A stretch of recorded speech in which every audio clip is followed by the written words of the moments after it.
வணக்கம். Actor Manikandan discussion, voice message movie discussion. சரி, நீங்கள் ஒரு ரைட்டர் தானே. நான் சொல்ல நீங்கள் எழுதுனீங்க அப்படின்னா படத்தோட 2.10 நிமிஷத்துக்கு உண்டான தகவல் எல்லாமே நான் சொல்லிடுவேன். அதுக்கப்புறம் அந்த படம் முடிஞ்ச மாதிரி தான். நான் நிறையா ஷார்ட்ஸ் வச்சுருக்கேன், உளவியல் ரீதியான ஷார்ட்ஸ். உதாரணமாக உங்களுக்கு ஒரு நான் ஷார்ட்ஸ் சொல்கிறேன். நீங்களும் ஒருத்தரும் பேசிகிட்ருக்கிறீங்க, ஓகே. அப்போது ஒரு பொண்ணு வராங்க. அதுக்கப்புறம் நீங்கள் அமைதியாக தான் இருக்கீங்க. ஆனால் அந்த பொண்ணு நீங்கள் பட்டர்ஃப்ளை அட்டாக் பண்ண மாதிரி இதயத்தை தொடுறாங்க, அப்படி இப்படி சினுங்குறாங்க. அதுக்கப்புறம் அந்த பொண்ணு கடந்து போயிடுறாங்க. அதுக்கப்புறம் நீங்கள் பேசிகிட்டு இருந்த ஒரு நபர்கிட்ட ஒரு தொகையோ ஒரு 50 ரூபா வாங்குறீங்க. அப்புறம் நீங்கள் வாங்கிட்டே கடந்து வந்துடுறீங்க.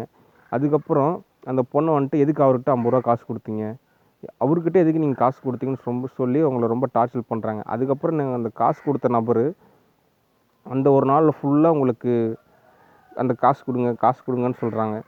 சரின்னு சொல்லிட்டு நீங்கள் அடுத்த நாள் போய்ட்டு அந்த ஒரு தொகையை கொடுத்துட்றீங்க. ஒரு டேக், ஓகே. அடுத்த டேக் நான் சொல்கிறேன். நீங்கள் ஒரு ரோட்டில் ஒரு வண்டியில் போயிட்டுருக்குறீங்க. அப்போது ஒரு பொண்ணு வந்து அங்கே நிற்கிறாங்க. நீங்கள் அந்த பாதையில் தான் போவீங்க, நீங்கள் அங்கே தான் போவீங்கன்னு சொல்லிட்டு அந்த பொண்ணுக்கு தெரியும். அந்த பொண்ணு அவங்க நிறுத்த சொல்லி அவ்வளோ தூரம் ட்ராப் பண்ண முடியுமா அப்படின்னு கேட்குறாங்க. அப்போ நீங்கள் சொல்கிறீங்க, இந்த டிராஃபிக் ஜாமில் இங்கேருந்து உங்களை அங்கே கூட்டிகிட்டு போனால் 150 ரூபா பெட்ரோல் சார்ஜ் ஆகும். அந்த 150 ரூபா நீங்கள் தருவீங்களா அப்படின்னு சொல்லிட்டு நீங்கள் சொல்கிறீங்க. ஒன்று அந்த பொண்ணுக்கு செருப்பால் அடித்த மாதிரி இருக்குது. ஏன் அப்படின்னா ரொம்ப சுகுராக நடந்துக்கிட்டால் என்ன நிலமை அப்படின்றது நீங்கள் சொல்கிற மாதிரி. இந்த மாதிரி நிறையா ஷார்ட்ஸ் இருக்குது, ஓகே. ஆனால் நம்ம இவ்விதமாகவே வன்மையாக நம்ம எடுக்க போகிறதில்ல. அதில் ரொம்ப ரொம்ப நாகரிகமாக, ரொம்ப நுட்பமாக, ரொம்ப மெச்சூரிட்டியாக ஒரு படித்தவங்களுக்கு எப்படி சொன்னால் புரிஞ்சுக்குவாங்களோ பகுத்தறிவு அப்படி நம்ம எடுக்க போகிறோம், ஓகே.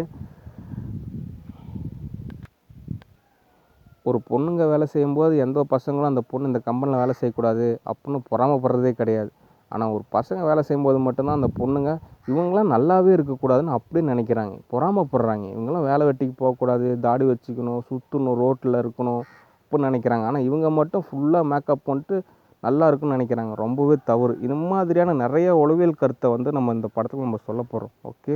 நீங்கள் நேரில் வாங்க, உங்களுக்கு நிறையா தகவல் சொல்கிறேன். இந்த ஒரு மூவி நம்ம கம்ப்ளீட் பண்ணிட்டோம் அப்படின்னா கர்மாப்படி உங்களுக்கு அடுத்த மூவி ஆப்பர்ச்சுனிட்டி கிடைக்கும், ஓகே. ஏன் அப்படின்னா உங்களோட மூவிஸ் எல்லாமே ரொம்ப ஒரு நுட்பமாக இருக்கிறனால நம்ம அந்த கருத்தை வந்து நேரில் சொன்னால் தான் உங்களுக்கு புரியும் அப்படின்றது யதார்த்தமான ஒரு விஷயம், ஓகே. சில மூவிஸ் நம்ம நேரில் தான் டிஸ்கஷன் செஞ்சு தான் எடுக்க முடியும். பொதுவாகவே எல்லா மூவிஸுமே அப்படி தான். ஏன்னா சூழ்நிலை காரணமாக நான் திறமையாக இருக்கிறதுனால ஸ்டோரி, ஸ்க்ரீன் ப்ளே அப்படின்றதெல்லாம் நான் சொல்கிறேன், ஓகே. ஆனால் எல்லா மூவிஸுக்கும் இப்படி சொல்கிறது அப்படின்றது ரொம்ப ரிஸ்க்கு. ஏன்னா எந்த ஒரு டைரக்டருமே நேரில் மீட் செஞ்சு அந்த கதையை, ஸ்டோரி படிப்படியாக தான் சொல்லுவாங்களே தவிர அட்டன் டைமில் இதுதான் ஸ்டோரி, இதுதான் டைட்டில், இதுதான் ஸ்க்ரீன் ப்ளே அப்படின்னு சொல்கிறது அப்படின்றது ரொம்ப சிரமம். அதை நீங்கள் புரிஞ்சுக்கணும், ஓகே. சரி, ஆக்டர் மணிகண்டன், நேரில் வாங்க. நன்மை. ஐ கால் யூ லேட்டர். பாய்.